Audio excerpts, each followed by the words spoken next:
Jackson gave me the news of a planet far away, and Colonel O'Neill will assemble a team that will try to save the day. Dr. Sam has a master plan and a science attitude, and the job for Teal, he's part of the deal with his trusty Go-Out. It's just a regular day at Stargate Command, and it might be hard to understand. Chevron 1 encoded. Chevron 2 encoded. Chevron 3 encoded. Chevron 4 encoded. Oh no, this is gonna happen. Chevron 5 encoded. Chevron 6 encoded. Chevron 7 flies. We have a stable world.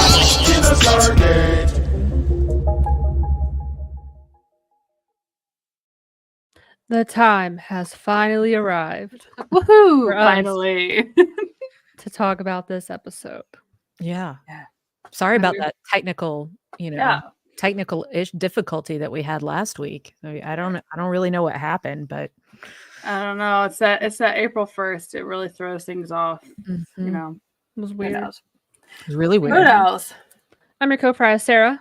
I'm your co-fi Christina. And I'm your co-fry, Rebecca.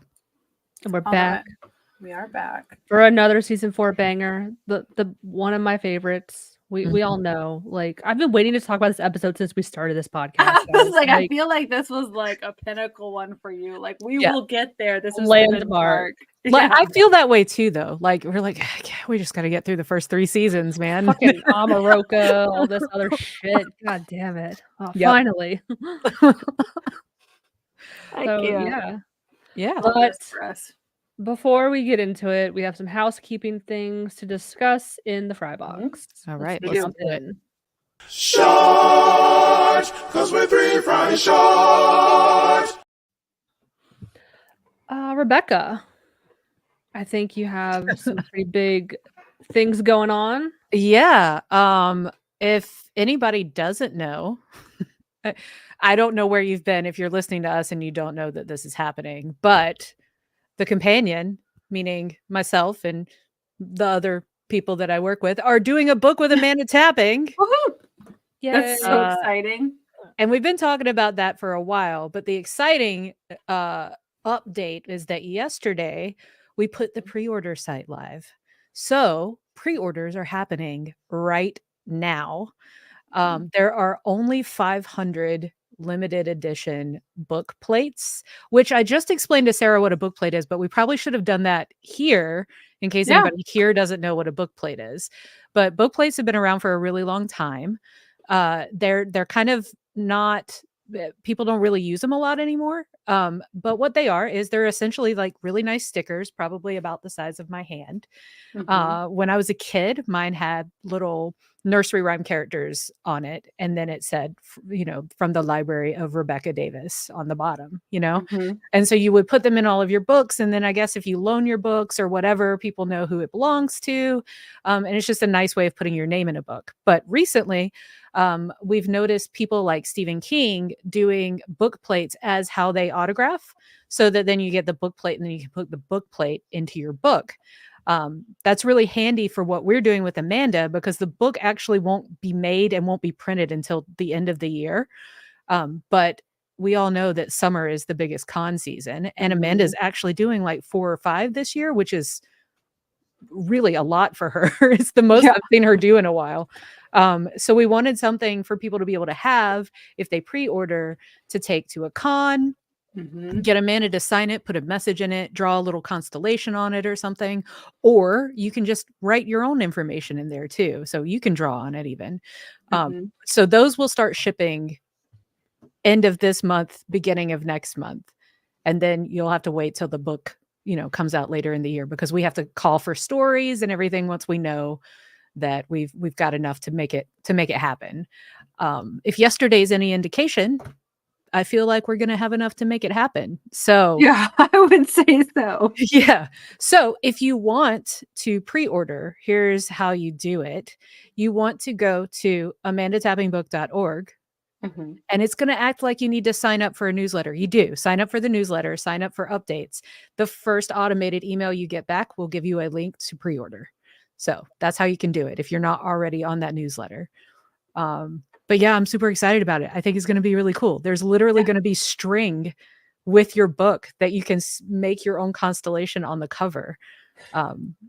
It's wild. It's a really cool book. So For the record, I know this is a topic of contention, but what is the cost of the book, Rebecca? the cost of the book is $99.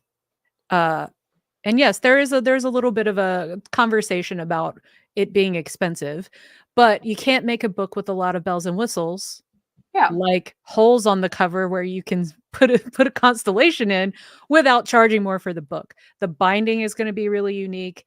The cover is really unique. The printing of it, they're going to be the pages. It's not your standard like novel. You open it up and it's just words. It's more like an art book than that. So traditionally, art books are more expensive anyway. Right. I was gonna say for those who like are a collector of like those coffee table books, those more like I don't mean to say coffee table, but like they're like creative and they're more of an experience, like the actual artistry, the visual, along with the words. It's a much more impactful. So you have to think of it in that way. I think a lot of people are thinking potentially of it as like just like a little, like book like this. That's what people are probably thinking about. But when we so just to give that point of kind of distinction, it's not that. It is this beautiful piece of art in and of itself. Hardbound, right? It's hardbound. It's going to have that exposed binding, the string binding. But the cool thing about that is the whole theme of the book is universally together. So it's literally the strings are holding the book together the way we like hold each other together as a fandom. So that's why like every bit of that design is purposeful for the theme and for what we're trying to do with the book. So that being said, here we go. That being said, we decided very early on that we were going to offer the ebook version for free for anyone and everyone that could use to be uplifted by all the messages that will be in the book once we do all the calls for stories.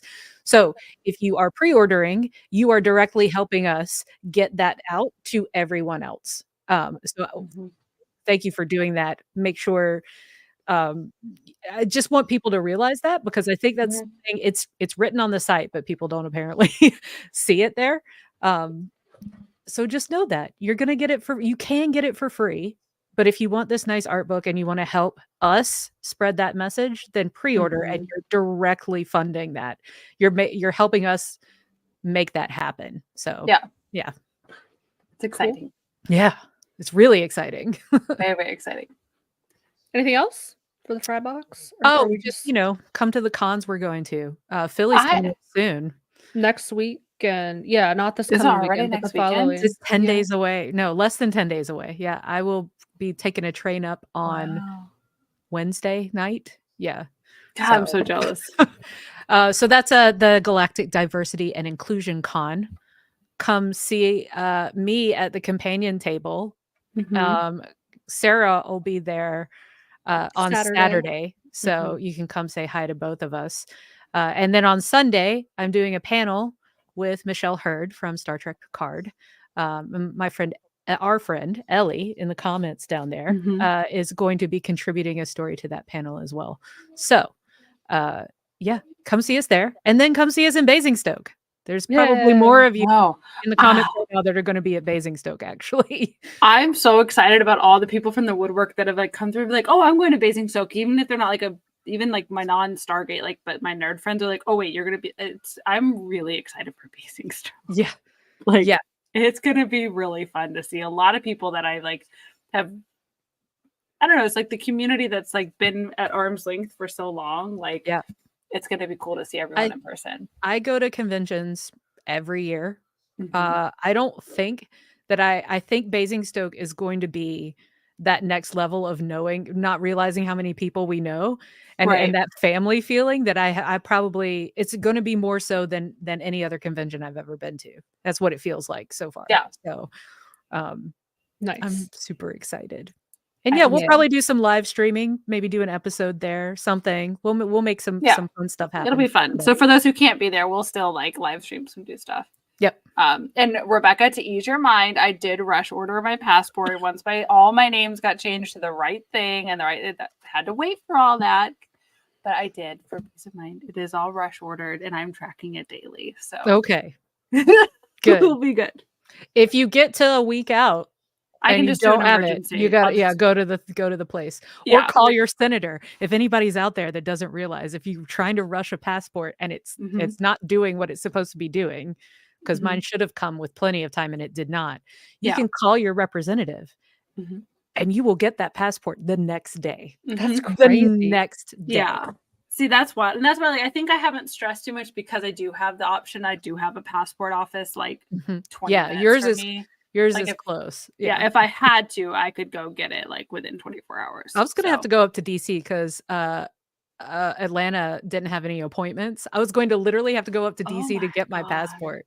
So, but yeah, call your representative. I hate mine, but the lady that was helping in the office, awesome, Yeah. awesome. That's how you make the travel government work tips. for you. Yep. Travel tips from the fries We'll on make how Lindsay- to get your passport. Lindsey Graham is in fact my representative, everyone. So Oh, make Lindsey Graham gross. work for me. Yep. I mean, he already Oh, does. You pay gross. his paycheck with your taxes, so I mean, you know. Yeah. but like actually make him do But use it. something. Yeah. Yeah. Yeah. Yep. All right. So before we get into this monster of an episode, what are our overall thoughts? I think we know, but like just for levity and like starting us out, remaining consistent. Mhm. Overall thoughts on this episode.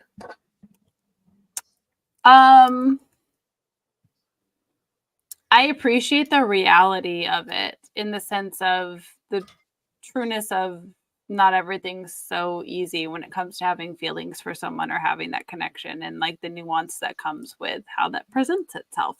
I do like from the shippy side of things how that goes. I don't know. I think our Toker outfit choices are still so wonderful. Here's what I love, whether it's a shippy episode or not. I'm a shipper. We all know this. Yeah. I mean, 100%. Sam and Jack for life.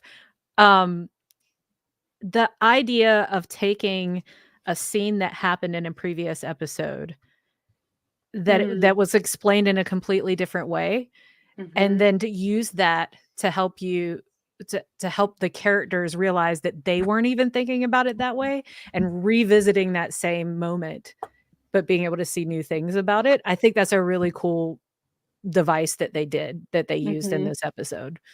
I agree. I really like the cutscenes to upgrades, and I think people can criticize it for being almost like a clip episode, but I don't ever see it that way because it doesn't feel redundant. You're No. seeing things from a different lens. You're seeing scenes that were cut, like with Daniel, that we didn't see in the original episode. And like same with Sam and Jack. You're seeing things that you didn't necessarily see in the first episode. There's definitely So- way more emotion in that Yeah. scene in this version than in the previous version, which totally makes sense. Like Yeah. two people that are trying to pretend like they are not attracted to each other, right? Yeah. They're just trying to get through stuff. They're not going to admit that. And then until No. they actually have to think about it and they're like, oh shit. Yeah. No. So it Actually- works so well. It does. It does. It's a good episode. I'm not even like I ship them and I'm totally supportive of that, but I'm not like a big shipper. But I love this episode. And I love them in this. I love that my like ridiculously queer everything about me, and I'm still like Sam and Jack. Like, Yeah. I can't help it. I can't. That's you can't that deny it. that relationship dynamic though, and I've said this, and I put it on TikTok too. If anybody watches Full Metal Alchemist, it's the same relationship between Roy and Riza that Sam and Jack have, and there's something about that like that dynamic that gets me every time, every single time. That's a good one. I think what makes this so special for me is it is the shipping part of it. Like I'm shipping trash. Like I'm here for it 100%. But I'm going to get in my time machine. Back in the day, this is like shipping was still kind of like a new thing. Like we're like freshly in the 2000s, I think. Mulder and Scully X-Files, like that. We did a whole episode on shipping, guys. You should listen to it. But like the history of it is fascinating. Nowadays, like it's interlaced. Like there's always relationship Mhm. drama going on, whether it's like Law and Order with Benson and Stabler or Grey's Anatomy. They're all people are constantly fucking and relationshiping and whatnot. So like it's so intertwined now. But when I tell you, like, to experience this in real time Yeah. was an event because you basically have your characters strapped into a lie detector test and they're like, tell us how you feel, tell us you love each other. Like it's like that. Where do you get that? You don't get that anywhere else. Even in like real, even in shows today. When has that ever happened? I thought you were gonna say even in real life. I was like, yeah, I would hope we don't get strapped to No, lie I mean, detector yeah, but I tests mean, and like have to in admit current that. shows, like I don't think I've ever seen anything like this. And to have this all happen, jaw on the floor. Like, what the fuck? They're actually gonna go here. They actually went Mhm. there, and then they don't talk about it like ever again. We are all Janet and Daniel and Teal'c up in that observation room, just like Oh, It was just Oh, Janet and the Teal'c, though. popcorn. Oh, it was just It that's was right. just yeah, because Oh, and that's right. Daniel honestly, was dealing with the yeah. politics part of it. Yep. So yeah, and then they're like, "We're just gonna shove this shit way down and never Mhm. talk about it ever again." And they did. I don't know. Yeah. There's something more realistic about that. Also, Well, that's Yes. what my point was. Like, I like that's yeah. kind of a realistic thing that happens Ship often. shippers are probably going to get mad at me for saying this, but I have never had uh, uh, an OTP of mine. Does everybody know what an One true OTP is? pair. One true pair. That actually when they actually got together, I've never not been disappointed with how it was handled. Mm. So I honestly am pretty okay with Sam and Jack having gone the way they did through the whole series, and the implication of it, and the like the Mhm. under the radar part of it, because I think if they had gotten together, it would not have been as good. Like you think you want it, and then it happens, and you're like, oh, they handled this really badly, like Well, yeah, really because you like badly. romanticize what that moment's gonna be, and Mhm. Mhm. everybody's lens on that is so different. Yep. Yep. It's an That was impossible task. Yep. Have you either of you watched Bones? No. Mm-mm. I Okay. mean, I've seen an episode or two, but yeah, It was I know some of that with yeah. yes, very X-Files. Like in the first episode, they were like the guy was like, "We're Mulder and Scully," basically, and it was very much that type of dynamic. Mhm. Mm. And they ended up getting together, and I think like that kind of killed it towards the end. Although I haven't rewatched that in a long time, but like I think a lot of people like have that same critique where it's like, "Oh, it kind of fizzled out." Like the best part about Mm. it was the building up to it. Yeah. Yeah. And is it Oh, gonna yeah. happen? Oh my god, did you see they looked at each other for like half a second longer? Yeah, you're Like, analyzing every second of them yeah, talking. You're like, yeah. Oh, yeah, So, yeah. if yeah, they we get should get together, into it. especially if they get together too early, and then they're gonna have to make them like have like drama. They're gonna have to break Mhm. up and then get back together and then break out. It's just like it's. I Yeah. like this better. I like this The a lot. Yeah. slow burn. Slow burn. Yeah. Alright, All so right. let's get into it. Yeah, let's do. We begin our episode on the Tok'ra homeworld. SG-1, along with another SG team, Martooth and Anise, are working out the details of a treaty between the Tok'ra and Earth involving the Tok'ra Supreme High Counselor Persis and the President. The High Counselor enters, and we see a small device activate in Major Graham's hand. He's this other guy. I don't even know what SG team they're on. They didn't say. They were just like, we need some expendables in here. Like, let's throw some. It's like SG like 23. the red shirts. It's the equivalent of a red shirt. Yeah. Yeah. Yeah. They don't count. So Daniel introduces himself, and we see Graham begin to use this device in his hand and open fire. It's a weapon. So Major Graham shoots through both Toker bodyguards. He hits Persis in the chest, and he falls to the ground. Graham turns and aims at Anise, and O'Neill does this. He runs across the table, leaps onto her, pushing her out of the way, and then Graham aims at O'Neill. He looks like he's in pain, like he's like, please stop me, like I don't want to do this. And he's shaking, and then he activates another button on this weapon and he explodes. Like Mhm. there's an explosion. He gone. Yes. He bye-bye. And then it's just like cut to Jack just like staring. He's like, what the fuck just happened? Because they're his people. Like he's already automatically suspicious of the Tok'ra. And if like some weird shit happens, she's like, well, that's on par with them. But this is their people. And he's like, what is going on? What just happened? So we have our opening credits and we cut to the aftermath. And Martouf says that the High Counselor will recover. And Sam enters, explaining, and they explain it to her that Graham just went nuts. And this weapon he used, it appears to be Gould in origin. And Martouf believes SG-1 when they were like, we had no clue what was going on. Like, we don't know anything. And he's like, yeah, okay, I believe you. Like, almost too easily. And even, I don't know who it was. I think Sam maybe questioned it. She's like, you're just going to believe? He's like, yeah, I have no reason to not believe you. Oh, Martouf. So then Anise enters, and she can confirm that they had no involvement because Graham was a Zaytark, or a victim of Gould mind control technology. And Anise believes that this is when a mission is programmed into a victim's subconscious, and it's covered with a false memory, one of Rebecca's favorite tropes. Check out our trope episode. False Right. memory. So also a good one. I'd forgotten we did that shipping episode though. That was pretty early. I totally forgot about that. It's a Yeah, little we rough, gotta guys. bring some of that back. We gotta do like a special like one-off. We gotta like it's been a minute. That one's a little rough, but good stuff in there. Very interesting. So Anise goes on to theorize that they all appear to be unaware that their minds have ever been tampered with, and they're triggered by some kind of auditory or visual cue, such as meeting the High Counselor in this case, if they are the target. Teresa, god damn it, whoever Teresa is, I don't know why the word "the" autocorrects to Teresa.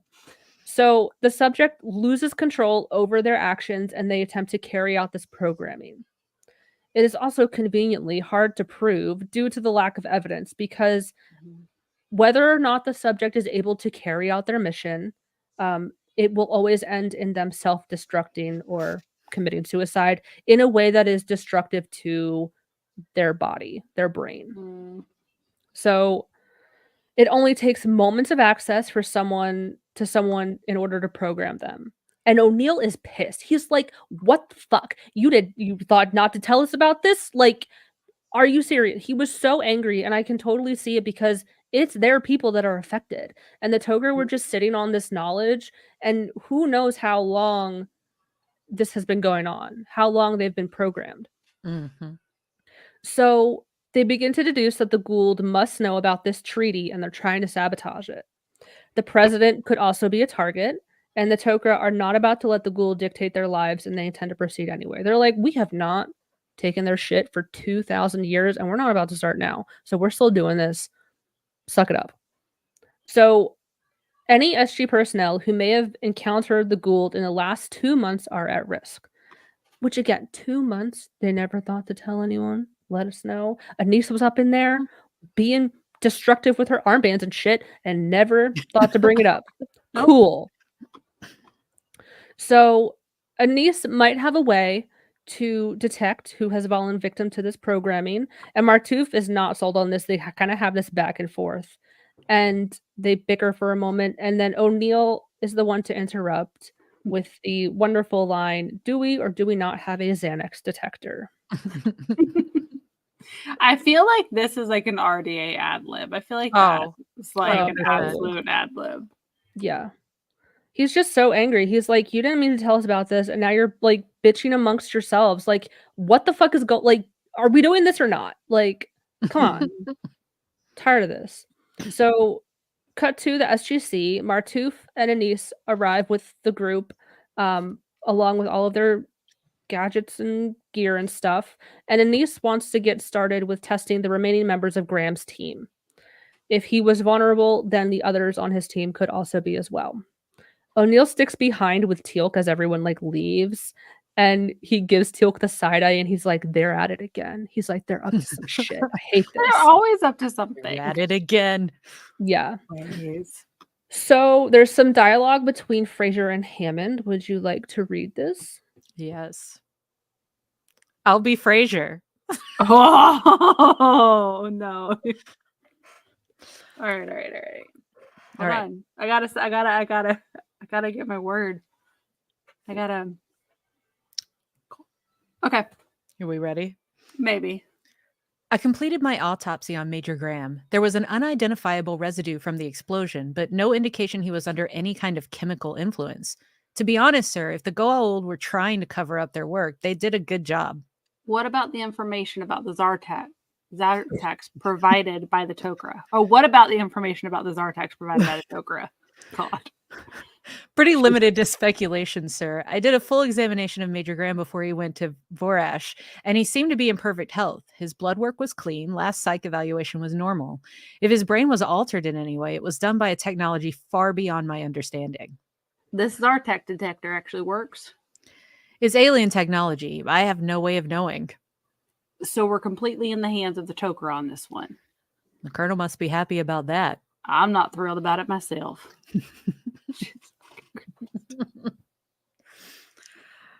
I know, I mean. I mean, once it's like I have to like take the mask on, the mask off. It's okay. Yep. It's gonna be harder once I move. It's just gonna be off. So Yep. Yeah. So I included this because poor Janet is once again in the dark when it comes to this Tok'ra bullshit. She's Always like, a neat- I don't it's fucking know, always- man. Like, it's all this technology. It's far beyond my understanding. I don't know. And this totally sucks for me personally. I hate this. So Anise begins by testing Lieutenant Astor, who was on Major Graham's team. They strap her into a chair, restraining her head and arms. This is disturbing to me. Like, it icked me out aggressive. so bad when they're like strapping her arms in and then they strap her head back. I don't like it. It was very like it. I don't know it. And again, when they do it, when they try to like to do the procedure on her, I don't like it. I gotta unpack that, but I just don't like I'm it. like, we're gonna leave that one alone. I think there's different ways to unpack that scene. It's rough, but it's necessary. Like, because otherwise they know that they always try to destroy, themselves. So For this part though, because I mean, I get for the second part, but like for this part, maybe like keeping her head stabilized so they can like scan her eyeball or whatever they're scanning. But like the arms, really, like why the arms too? I don't like that. Because I mean they explain it and they kind of explain it again. Like they don't know what the trigger is. So if they're talking about something that happens to kick it in, they don't know. They don't know what's going to kick it in. So that's true. That's my. Just it's interesting though that like bothers you so much because I don't know how many times I've watched this episode and it's never really struck me that way. Yeah. I'm gonna leave it alone. Yeah. You should. You should. I will leave that alone. You should. I think we gotta unpack it for opposite reasons. So Correct. Yeah. Or anything that like covers my mouth or face or nose or anything. Like I hate it. Like I can't fully be under the covers or anything. I don't like feeling like I'm suffocating and I can't breathe. And like that, I don't like it. So anything like that, no. Can't say the same. Nope. No. Yeah. Move that along. Yeah. So Anise switches on her machine. It becomes a laser and it's like beaming onto Astor's face and eyes. And then on the screen, it shows the circular pattern, which I guess it's like circle gets big, must be fake memory. Like there's really no explanation. Well, okay. Big circle equals Zatark. So it's kind of reminding me, like, as I've been watching more Star Trek and like their monitors, there's always these like circles that are going on the screens, and like someone can explain to me, but like they look at it like, oh yes, the circle's changing, and it reminds me of that when I rewatched it. I'm like, it reminds me of the Trek monitors where it's like something's happening, data's moving, and circles are getting bigger or smaller.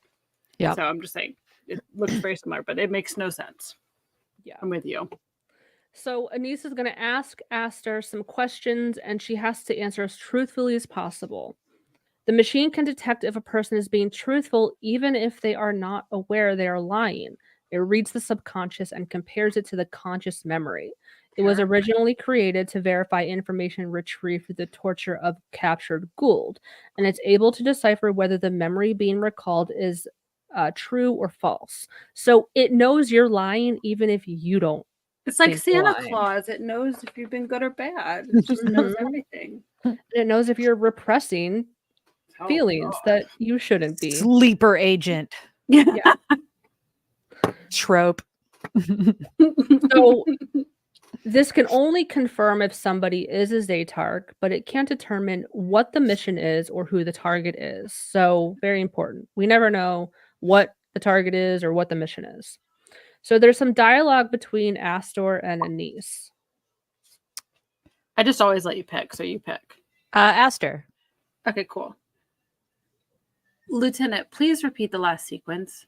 Remember to be specific about every detail, even your feelings at the time. Okay. I really don't know exactly what happened. There wasn't much time to go about hypothesizing. Just after the sun went down, the gliders attacked the village. We booked for the Stargate, but the clearing was filled with Jaffa. SG-15 was already under fire. It felt like they were coming at us from all sides. Captain Blasdale came in from one side. He and Sergeant Lewis were pinned down. How did you feel? Are you kidding? I was scared out of my mind. Are you certain you shot the Jaffa? Positive. So we are seeing, as she's recounting this, we're seeing flashbacks to this mission, which I might be wrong about this, but I think I remember from my days. I didn't watch the DVD commentary this time, but I have in the past because I needed as much information on this episode as I could possibly get. And I think they took the clips from the season 3 opener, Into the Fire, where they're like where they have like the Jaffa and the towers at the gate and stuff, like that nighttime scene. I think that's where they took the Oh, I think. I well, could be now I want to wrong. rewatch that. Correct me if I'm wrong in the comments, but I think so. That's really cool. Like they're very creative with how they're kind of recycling this footage, because I would not have immediately known that. It doesn't look like, oh, they just like No. copy pasted that in there. So it was very creative. Cut to Hammond's office. Anise confirms that Astor is a Zatark, and there is a procedure they can try, but it's experimental at best. The procedure will actually damage portions of the brain that has been affected by the technology, but they could lose just more than a false memory, aka you're going to be a vegetable if we fuck up. Sorry, hope we, hope But like, what are your choices at that pray point? that we have good aim, I guess, So there's no telling how much brain damage it can cause until they try it. If they don't try it, Astor will become self-destructive or suicidal when her programming is triggered. Hammond decides to give Astor the choice, which I thought was very appropriate, and I liked that. Thank you. Which she chooses to do it. We cut to her being strapped in the chair again. Also, again, this is very scary. And she admits to being terrified, which I really liked this. Chill. Don't be nasty. I really liked how on 2 occasions now she admitted to being scared. You don't really see that a lot. I think especially like again the context of when the show came out, like we liked our heroes to be like, I'm not scared at all. I'll sacrifice myself for you. And it's like, no, bitch, I'm scared. I want to live. Like, what the fuck? So I liked that she was vulnerable and was like, that mission was scary. I was terrified. And now I'm scared now because I don't know what's gonna happen. Yeah. And this was such a good, like, I think about this line all the time because she's going over it again. She's like, I swear to you, I shot that Jaffa. This happened. And Anise is like, but you said you were surrounded. There were Jaffa everywhere. 6 other SG team members died that night, and your team managed to get through the Stargate unharmed. And Astor says, I thought we were just that good. And it's so interesting because we see that with our main cast and crew. Like they're just that good. They always manage to scrape by unharmed or unscathed, and they always manage to figure it out at the last moment. And I kind of like how they injected that bit of truth into this character, at least of like, I thought we were just that good. Like we always save the day and man, So I really Mhm. like that they put that in there. I thought it was very interesting.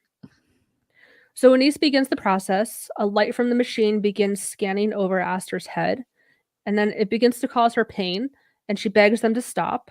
And Anise just stands there in shock. Like, she's like, what? Like, she's shocked. She's like, she doesn't know what to do. And I'm like, girl, this is your rodeo, bitch. You better figure this out. Like, come on, do something. Oh, it makes me so angry. So Martouf has to be the one to tell her to stop the procedure, and Anise turns it off. And then Aster goes insane. She breaks out of her restraints, and she goes to one of the guards. The guards shoot her in the leg, actually, because I saw blood, and I'm like, wait a minute, I have to rewatch this. They shot her in the leg, but she kept going, like basically unharmed. She takes one of their guns. Wild. She's firing at the plexiglass, which Hammond, Fraser, Jack was behind it, but he has already at this point run around the loop to go into the room. It's actually kind of cute. Hammond ducks Fraser out of the way to like protect her. Oh. Oh, Hammy.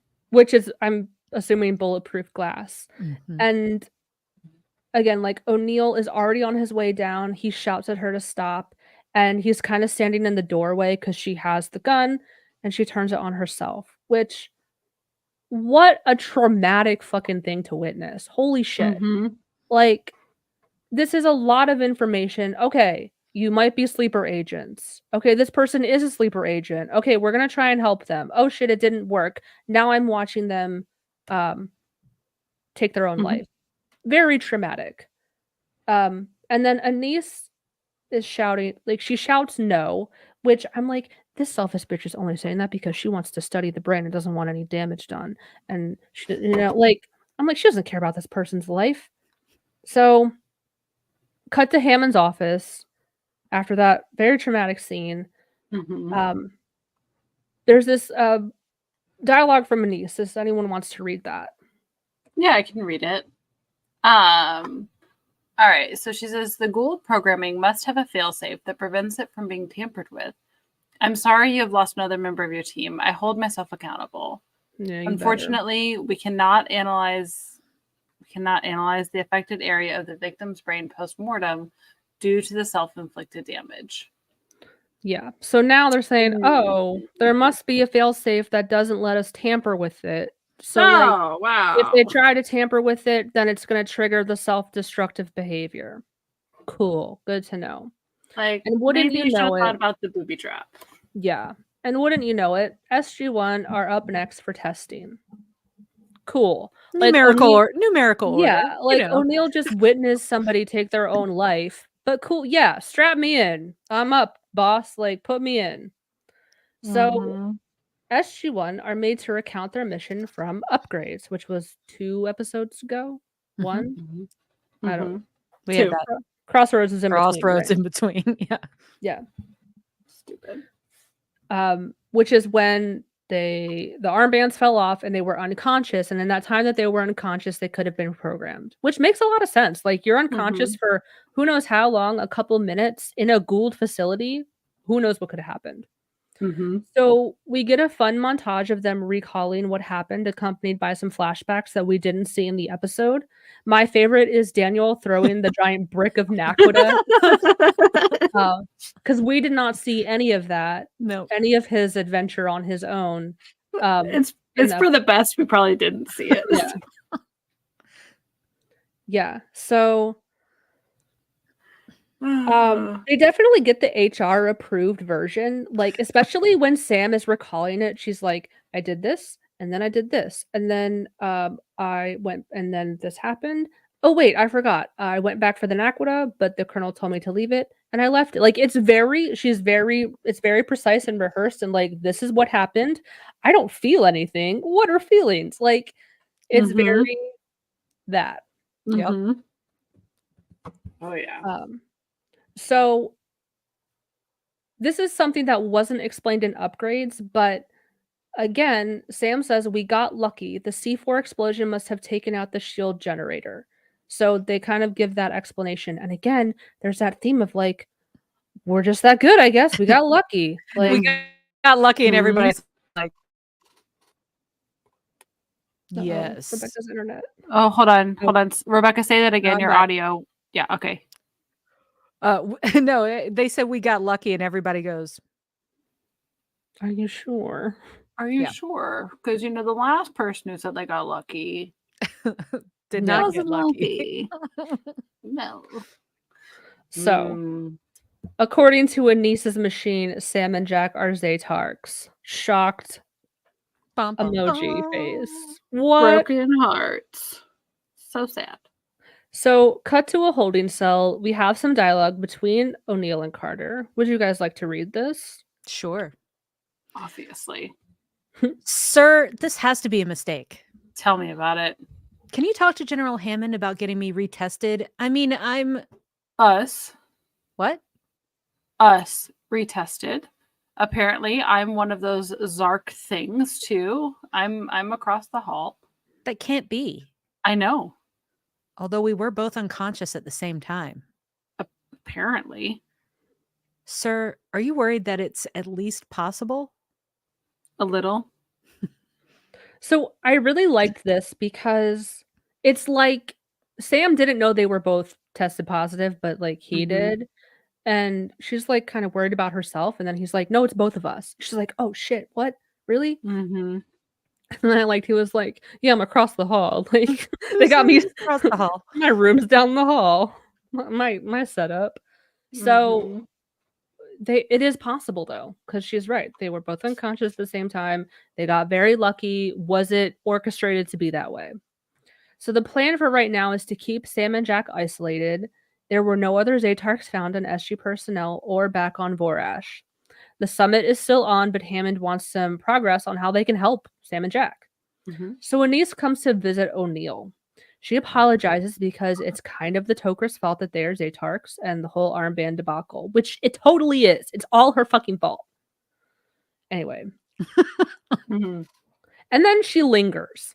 And Jack is Mhm. like, what do you want? What's up? Okay, like, thanks for the apology, but like, why are you here? And Anise thanks him for saving her back on Vorash. And again, when Aster lost her mind, and he's like, no offense, I would have done it for anybody, which is true. He's like, Mhm. like, He would have. yeah.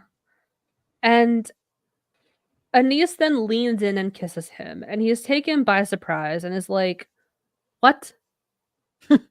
Okay, like before we get to that dialogue, like there's something not right here because this person, according to what you know, is now a Zaytark, and we have unknown triggers.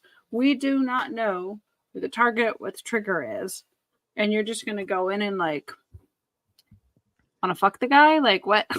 It also just feels very manipulative with the Oh, timing. very. Like, Yeah, very, we he's can get it.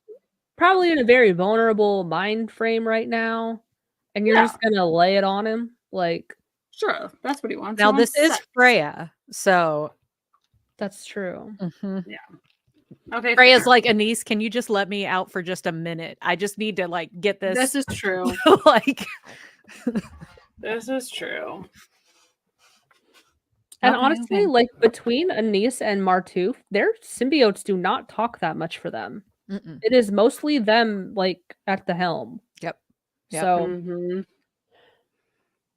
all right. I don't Alright. know why it says Freya, but it's definitely Anise speaking. So, you guys want to read that dialogue? Sure. A little awkward, but I'll Which one take are we I'll take O'Neill. Okay, thank you. Well, I think it is Freya. I mean, it's just I originally came from a planet where the people yeah. were not afraid to show their affection for someone. Anise, my symbiote, is far more interested in Dr. Jackson on an intellectual level, but she would have to suffer. Look, there's so many reasons why this is wrong and weird and wrong. Did I mention wrong? Is it because I share my body with Anise? For starters. Then you do not find me attractive. Oh, you're... She kisses him again. Okay. Back off, bitch. I sense you have been made uncomfortable by my offer. No. It's just, well, yeah. I had heard on Earth that the humans of Earth had many inhibitions and stigmas surrounding intimacy. Yes, I've heard that too. There's also the matter of timing. I am still quite hopeful we can help both you and Major Carter. Then maybe you should be out doing that. What do you think? Like, It's Yeah. just awkward and Gross. weird, like weird timing. I don't know. He basically kicks her out. It's so funny the way he knocks on the door. Like he knocks and he's like knocks again, like really quick. Like get me the fuck out of here. Come on. Mhm. I want to deal with this. He's like, I'm coming to terms with the fact that like I'm a sleeper agent and I could like self-destruct. He does say that. I didn't include it because it could have been like nasty. He's like, I could blow it any minute. And Yeah. she's like, I was like, I don't want to make any of you say that, but Oh, we would have Yeah. said it. We would have said it. she said like if I was the target of your programming, it would have happened, like it would have already happened by now. Yeah. So there was this, it was so funny. Cut to like they're in the like the conference, the briefing room, and like it kind of pans out to the Stargate, and Siler is like polishing the Stargate to get it I love ready it. for the summit. It's got to be sparkly clean. Shine it up. Mhm. Daniel and Martouf are going over some wording in the treaty when a niece comes in, which it is funny because a lot of the dialogue says it's a niece, but it is Freya speaking. Like, I don't think we hear her symbiote speak at all in this episode. It's all Freya. So she's concerned that they're endangering Sam and Jack by keeping them confined, because in at least one case, the Zaytark lost control when it became evident they could no longer achieve their objective. So it's just getting more convoluted. Well, if we try and tamper with it, they're going to become self-destructive. If they find out they can't do the thing, they're going to become self-destructive. Like, there's no winning. No. So by keeping them confined, they won't be able to fulfill their programming and they'll become self-destructive. This hasn't happened yet because the programming hasn't been triggered. And if they postpone the meeting, it could have the same effect. So cut to Sam's room. Martouf enters and makes Sam an offer of trying the same thing they tried on Aster. And Sam is not interested. She's like, no thanks. Definitely Like, not. I'll take my chances. But then he tells her about their theory about like what's going to happen if it becomes evident that you can't do the thing that you're supposed to do, whatever. So there's a dialogue between Carter and Martouf. Yep. We got this. 2 days, right? I guess we wait and see. Or you could go through the procedure. Which could cause me to lose my mind anyway, just like Aster did. Yes. Or the procedure could work and I could still end up with serious brain damage. Yes, I know. Not only do I not want to risk losing what you still carry of Jolinar, but I've been quite fond of you too, as well, Sam. It's all based on assumptions, right? I mean, we don't know that the president's the target. We don't even know if I'll lose my mind if the summit's going on and I'm stuck in here. And we don't know for sure if you'll suffer any ill effects from the procedure. Some choice. Yeah. So this is like a mirror of what just happened with Freya and Jack. Mm-hmm. Now Martouf and Sam, but this is much sweeter and like less icky. Because Martouf is just like, I've grown really fond of you, and like I don't want you to You be don't want bad things to happen. yeah. Yeah. So it was really sweet. And just once again kind of illustrates the shitty situation they're in. So cut to Jack's room where Daniel is making him the same offer. Jack is also not interested. This is really funny dialogue between. So of course, I put that in there for you guys to Yeah. read. Nice. You can have Daniel, obviously. Of course. She made a pass at me. Sam? Anise, Freya, one of them. Really? The host half. Ah, that's odd. You're telling me. Odd timing, too, don't you think? Yeah. Apparently the snake likes you. Really? You know, I think these are the Jack O'Neill moments I'll probably miss the most. Playing with that yo-yo. It's just so funny. The snake likes you. Mhm. Likes It's like you. So, cut to the briefing room. They are both denying to do the procedure, so the plan is to sedate them while the summit happens. Janet starts with Jack. This is very grim, and it almost feels like they're getting ready to put a dog to sleep. It's so depressing It is because sad. it's like, okay, I guess we're just gonna have to sedate you indefinitely. until we figure this out. So yeah, it's really like grim. And Anise tells him there's still time to try this procedure again. So I don't think we need to read through all of this, but essentially he's asking, like, if you could have done a proper autopsy on Aster, could you solve this? And Anise is like, yeah, I probably could have. And O'Neill agrees to do it. And even Daniel's like, what? Oh my God, seriously? And he's like, I don't want to be drugged out, and maybe it'll help Carter. Her brain's Oh, my heart. her brain's worth a lot more than mine. My heart. Oh. Ugh. I love it. He's not wrong either. No, Like, he's not even in the wrong. non-relationship, on the non-shippy part of it, he's not wrong. Yeah. He's like, she's way smarter than me. And I love that. I love that. He's like, yeah. So cut to Sam being told that he's going to try the test again. And she's like, what the hell is he doing? And Daniel tells her the thought process of like, well, if it fails, it might be able to help you. And she rushes to the door as Jack walks by, but the SFs stop her. She calls out to him and he turns towards her. They make eye contact, like really dramatic. And then he keeps Slow going. motion. Yeah, like the turn of the head. Like, let me get one last look at you before I get fried. So she wants them to stop him, but it's his choice, and they're running out of time, and Sam has to be sedated. Meanwhile, the Toker High Council arrive. Cut back to Sam being sedated. Oh yeah, I forgot I put this in here. It's so true. It's so true. She looks gorgeous because they've got that Morticia Adams lighting on her face. It's so pretty. She's so pretty. I love it. I love her hair. I know you don't, Rebecca, but like the whole thing. I'm just waiting for Beneath the Surface, and then I'll be happy. Big chop. Yeah, the big chop. So Jack gets strapped in, and Teal'c is on standby with the Zat, which is not depressing at all. Air Force One has landed, and it's going to take about 15 minutes for the president to descend. So, as Sam is being sedated, she's having flashbacks to the upgrades incident with the Force Shield. This is another scene that we really didn't see. We're kind of getting like, so I just looked at my upgrade notes too. From the time they woke up and they were separated, they had 1 minute and 56 seconds. So all of this went down in like less than 2 minutes. Very intense. So just to give you some context. And he's beating on the control panel. She's telling him he has to leave, and he very angrily yells at her, no. And they like make super like eye contact. Yeah, it's like it's one of the only moments that I think we've seen so far of Jack like literally very much looking distressed. Like he's wide-eyed. And usually, even when he thinks he's like about to die or whatever, he never looks like that. Right. But like, he did then. Yeah. Very much.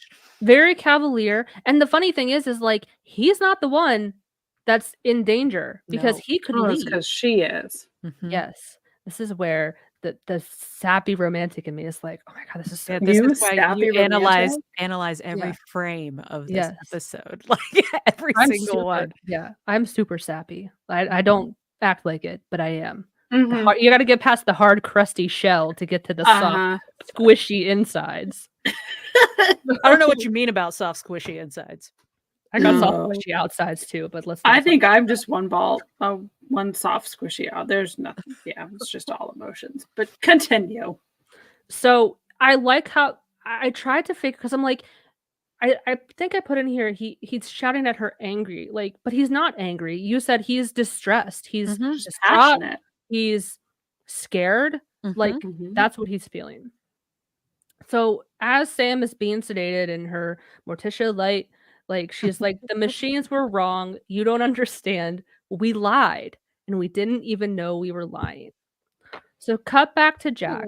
Anise is about to start the test, and Janet runs in and she's like, stop. She like knocks on the glass. Don't do it. And she brings Sam in. She's a little out of it still from like waking up from the sedative, and she asks for a moment alone. Now, guys, special treat for you viewers, because I don't think any of us, not to like rag on our acting chops here, but I don't think any of us could do this scene justice. So I No. asked our resident technical expert, Rebecca, could we take clips and insert them so that we can watch them all with you and then react accordingly and discuss them? And Rebecca said, yes, I got you, girl. And we did it. It was touch and go there for a minute. And I'm always afraid that It the came YouTube through. gods will strike us down. But we They have may, but also you will notice that everybody's voices are just slightly higher than normal. If you don't notice, now you will notice because I said something. I would never have noticed, but Yeah. You might just wait and see. So we'll try to like remain quiet, but like we might say something a little bit to kind of break it up so that just in Yes. case. But Fair use commentary, we've yeah. got lots of that to go around. All right, let's watch it. Roll the clip. Carter? What's up? Could we have a moment alone, please? Just like need privacy. This is very important. No, really. I need a moment. The fuck out. You gonna do this? His hair. What's going on? We're not Satarks. How do you know? The machine thinks that we have false memories, but we don't. We were lying. I wasn't lying. Okay. He's so figure clueless. something out. No, I didn't. Sir, when you wouldn't leave me. But are you sure there wasn't something else that you're not admitting? What are you talking about? So dumb. Something neither one of us can admit given our working relationship or military ranks. Oh, that. He's like, oh yeah. We weren't telling the whole truth. And that's why the machine thinks the memories are false. Really?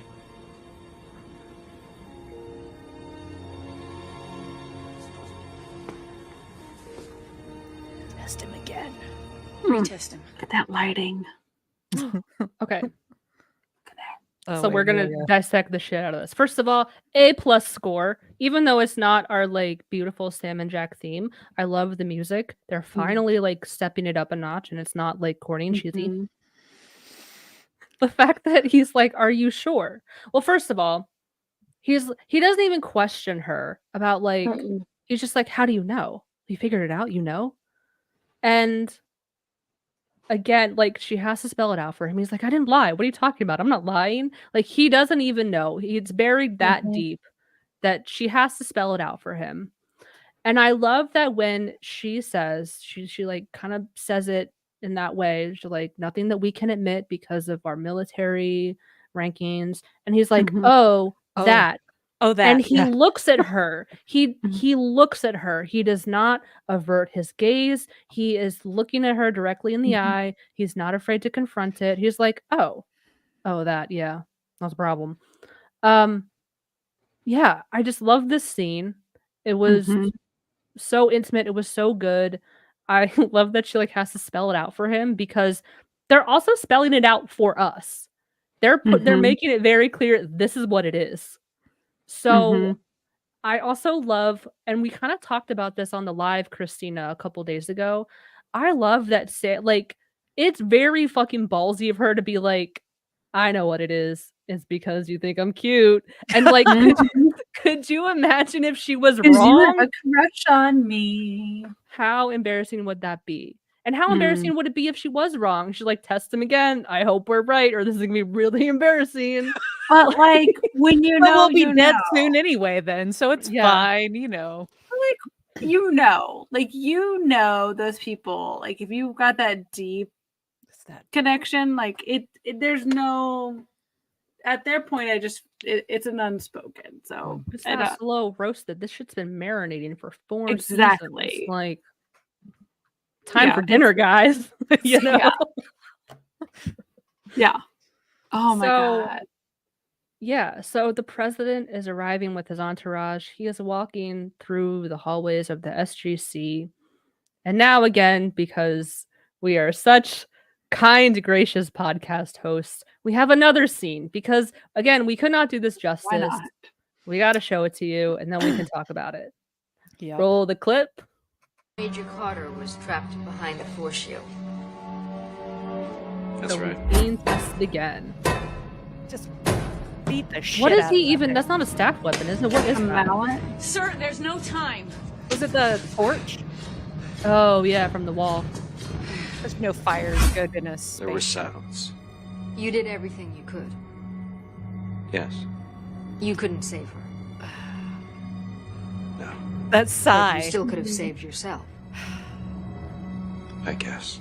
I guess. This, Look at him. like, We did not see this in Upgrade. What happened next? Sir, just go! No! panic. So good. Cue the music. I like how they're sweaty. Mm-hmm.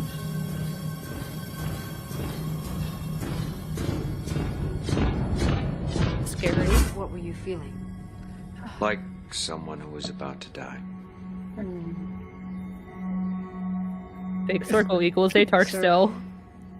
I didn't realize just how loud that machine was.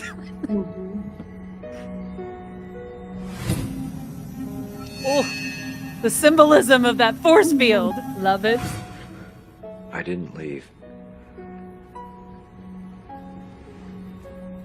Because I'd have rather died myself than lose Carter. Ugh. Teal'c and Janet right now. Why? Like, Because I care about her. God. A lot more than I'm supposed to. Thankfully, that was enough, and he didn't have to say it anymore. You are not God. safe. But what a twist if like Carter had. Teal'c like, well, now we got this to deal with. Now retest me. You are also not a Zatark. Thank you. Okay. Okay. Who wants to go first? Because I don't have much to say, and y'all have much more. Like, why doesn't she have to say it all and we have to hear it all? Thank you. Like- I'm forever mad that we did not hear her side of the story as well. I wish. like, we Where's don't that know- deleted scene? Because like we don't know if she says I didn't feel the same. We don't know if she says I felt the same. Because like she could have said he didn't want to leave me, but like there could have been a different emotion from her.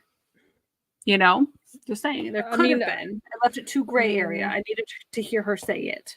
No, I didn't need to hear her say it. Because that look Yeah, back in the ship with the Oh, I force know. field, the look that she gives him after he gives the panicked look. The like Oh. the like sigh they gave each other and like yeah, I know. I'm Yeah, I'm I poking didn't need at to- it. I don't need to see shit. Like, I don't know. It would have been cool, but I think I understand. I think it makes sense to have him say it over her. Less And they is couldn't more. they couldn't Mhm. do it like be repetitive. Yeah. They could have cut back and forth, but already both of them were in the flashback together anyway. Yeah. So like Yeah. it's kind of hard to, you know, Yeah. mess with the time quite that much, maybe. I don't Yeah. know. So I was kind of saying this as we were watching it, but I like you could see like the sweat on their face. I was like, okay, you can tell this is really intense. Mhm.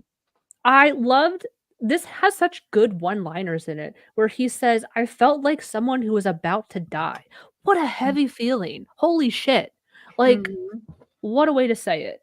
I'm also like when he's saying the stuff and it's still like you're a big circle, still a Zatark, and Sam is basically like has to be like, come on, admit that you think I'm cute. Like, Dig deeper.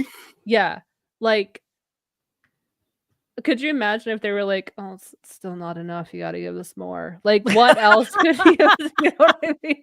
Like, without literally saying, I love you. I love you Yep. so much. Mhm. So he's not a Zatark. Sam is being retested. Again, I'm forever bummed that we did not see her retest, but she is also not a Zatark. Jack helps her out of the restraints, and she tells him none of this has to leave this room.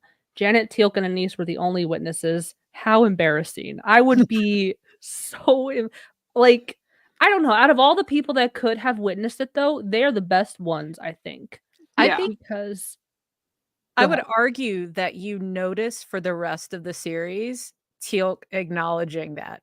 Mm-hmm. Like, and not just the obvious ones, like when Jack is stranded with Mayborn and like Sam's really upset, or when Sam is, on the ship during Grace and Jack is really upset. But there are these like little moments that happen when they're like on a mission and stuff sometimes Mhm. where you're like, oh, Teal'c is solid. Like Teal'c is a solid dude, like yeah, Yeah. it's just And I think Janet kind of already knew if you flash back to 100 days where she's like, "Is this a problem?"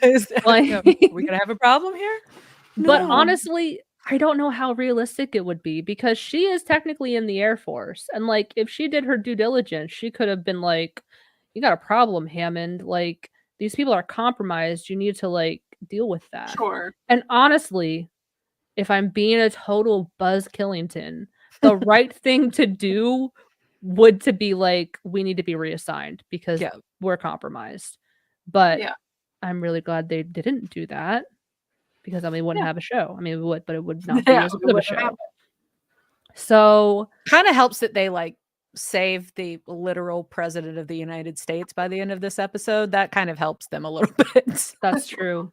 Or I guess technically the fake president. But the by real by way of the fake by president, proxy. Yeah. proxy.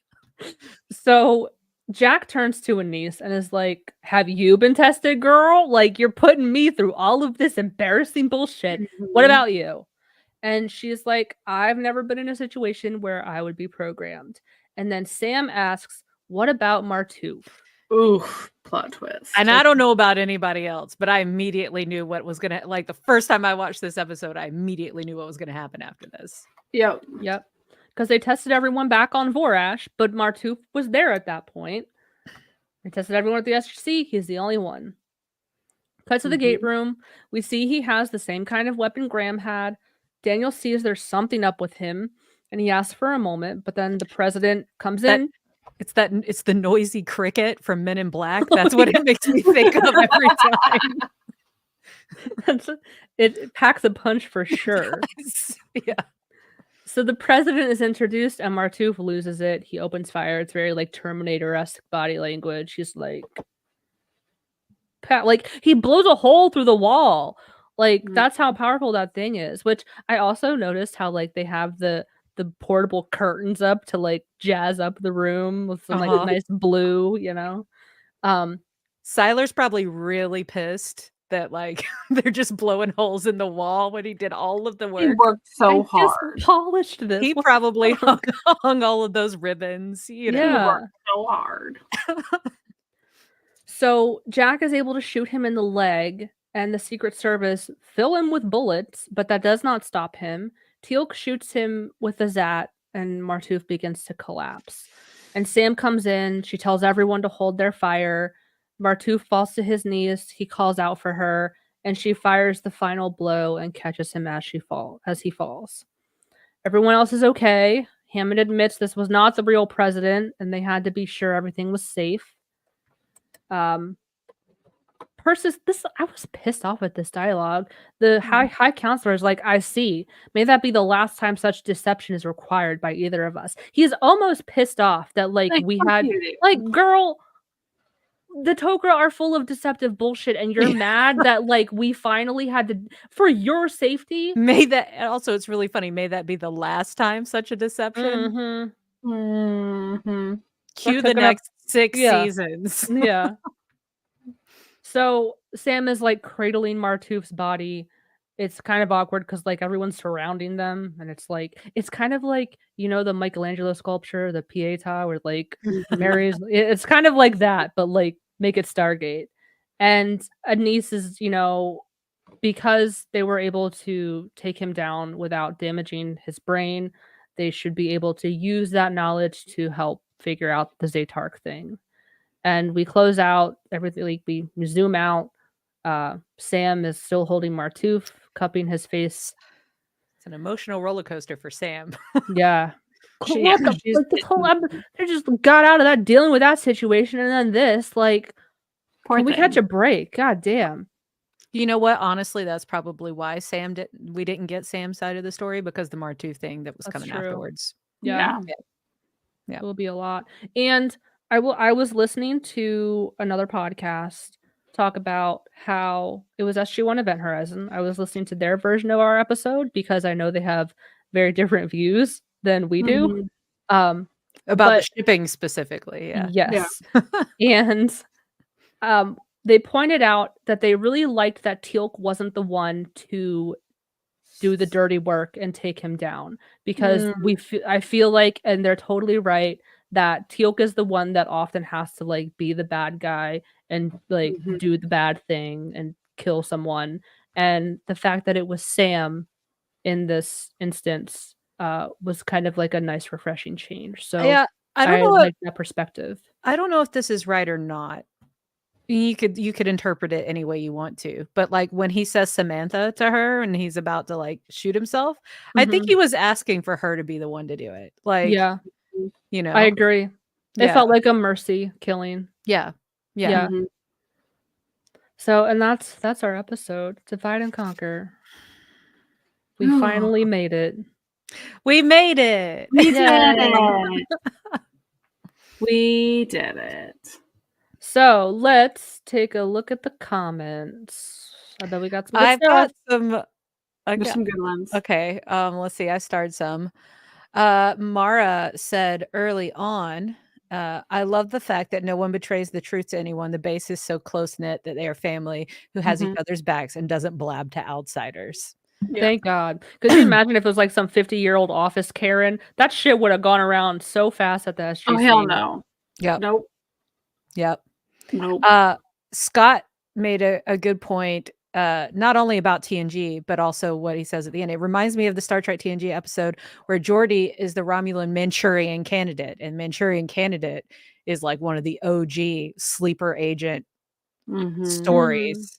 If nobody's ever seen that movie, it's awesome. Angela Lansbury plays an amazing character in it. God, it's been a long time since I've seen It's it. really, really cool movie. But yeah, that's I had forgotten about that, and then thanks, Scott, for reminding. Freya was like, "Let me out so I can grab some time before the end," basically, when she was coming on to Jack. This is the last time we see this character, by the way. Yep. Shittiest, I'm not mad shittiest about character arc. And then John chimed in. Freya has needs, y'all. I mean, And then Scott chimed in. For the purposes of this ship, we don't care about Freya's needs. Correct. There was another really good exchange. Mara said, the Tok'ra tend to make you run in circles. Scott goes, there's those circles again. Mara says, this episode is sponsored by Circles. Jesus Christ. so many circles. Scott again with the shout out to Joel Goldsmith For the score. For the Sam and Jack Sam and Jack theme, which makes me think of Final Fantasy every time I listen to it. I think I've said this before, but like there's like Final Fantasy X, I think, with that piano, and it's kind of the same chord progressions. It just makes I'm me gonna have think of to that. look him up on Spotify and add him to my list with James Newton Howard and Hans Zimmer. There you go. My soundtrack peeps. Something else that SG-1 Event Horizon mentioned, since we were talking about Anise, that I didn't realize until I rewatched it. The belt that they give her is supposed to, like, it looks like a thong, like sticking out of her. I'm just like, I hate it here. I hate it so much. Yep. Like, I feel bad for the actress for being given such a shitty character arc. No. That with that really is the face that he made. Yeah, the look to the side. Oh, that. Love it. Yeah. Casually, Sandra with the worst kept secret at the SGC. Like everybody knows. Everybody They're knows. just like, well, whatever. This is going back to the family thing. you know? Yeah, everybody knows. And then Sarah, when you said make it Stargate, Mara said, I thought you said naked Stargate instead of make it Stargate. I mean, naked Stargate. Naked Stargate. You can only get that in fan fiction. Sorry, guys. Yeah. All your naked Stargate needs can AO3. be met You can find there. all the naked Stargate you want. God. I didn't Yeah. really like go too overboard with themes and discussion. Like the main thing that like I thought of was like, don't repress your shit, guys. Like deal with your feelings. Deal with that shit. Because if you are ever thought to be a sleeper agent and strapped in a lie detector test, you need to know your shit. This Tell is the the truth. this is the knowing's half the battle. The more you know. Real. The Yeah. end of the episode. Yeah. Yeah, suppress feelings. What? Who does that? Yeah, and then I mean just about shipping in general, we did a whole episode on it, but I can't get enough. I feel like a lot of shows that I watch, whether it's intentional or not, like shipping happens, Mhm. whether the writers want it to or not. And then depending on what happens, like they might decide to like lean into it or not. Chris Carter hated the idea of Mulder and Scully being together. He was like, no, they're just friends. And then he wrote a whole episode where they hated each other. I forget what I think it was Syzygy or something. Oh, the one where they're really pissed at each other the whole Yeah. time? Yeah. He was like, I hate this so much, I'm gonna like make a hate episode where And then where I everybody was like show where I show just how much they're not compatible. And then he's just like, fuck it, whatever, I guess. I think they hate each other when really backfired on him though, because It I think only everybody ramped up just the did it tension. right. Yes, exactly. They were like, wait a minute, we want this even more now. This is hot. Yes. Yeah, that tension's Yeah. really heating. That's really. Speaking of ship happens. for real. Ship happens. It does. Hi, Reagan. I'm so glad you could come. Hi. I don't Yeah, know there's if there's so been many before. friends in the chat. Yeah. So many. Speaking of the X-Files, if you don't know, Gillian Anderson is on TikTok and it's so fucking funny. I love her Shut so up. much. She is. Please find her. She is. And it's just her. And like, I love the one that she did from bed. I mean, yeah, it's just it like, felt like fuck off. were... I'm in bed. Like, oh, don't judge me. And we're like, yes, I'm in my pajamas. We're all like, literally, no one is judging you, Jillian. Like, so everyone is like, hello. Oh, I didn't know she was on TikTok. Why, hello. Yeah. Definitely. But yeah, I don't know. I love the concept of shipping. I'm a big gooey softy underneath it all, and I just want people to love each other and be happy, and especially in like these kind of shows where it's not the main part of the show. It's like it's like dessert. Like it's not the main course, She's a but little like serotonin boost. a little something sweet every now and then. And I would find myself watching the show thinking like, oh wait, are we gonna get like a little bit? Is there gonna be like a little smidge? A little something? tad. Yeah. And I mean, again, we did a whole episode on shipping and Sam and Jack centric episodes, which I don't know, maybe we should revisit that and do it again in the future. I'm Do it down better. to do that. 'Cause Yeah. that was pretty early. That was We were really, still really recording on early. Audacity. It was picking up a Yeah. lot of background. Like my AC unit was very loud. We were not live because we were scared to be live at that point. Yeah. Yeah. So now you guys are just stuck with whatever we say. yeah. We've just embraced ourselves. We're I okay. don't edit when I put them on the audio version anymore. Yeah. No, I 'cause it's edit the just beginning and the end. That's it. Yeah. So Yeah. We are what we are. yeah, I mean, I think I said it. I love the idea of going back to an episode and completely redoing a scene and the reasoning for redoing it. I just think it was really, really cleverly done. There were so many ways that this admission of feelings could have happened, but this was probably, I can't think of a better way for it to have happened. It was so good. What an interesting concept to like fit this into. Yeah. And again, like this has been cooking for seasons, man. Ever since, but I don't know, the Broken beginning. Divide, Solitudes, whatever. Yeah, We're at they really season 1. started leaning into it at the beginning of season 3 with the Into the Fire, Out of Mind. That was really good. The romance novel cover. Like, That oh hug God. is still one of my favorite hugs. That hug. if anybody wants to Into see the Fire. my like especially good Photoshop job, go onto our Instagram and look at the romance novel cover that I made out That's of pretty that. good. Mhm. Very good. Pretty So good, yeah, pretty good.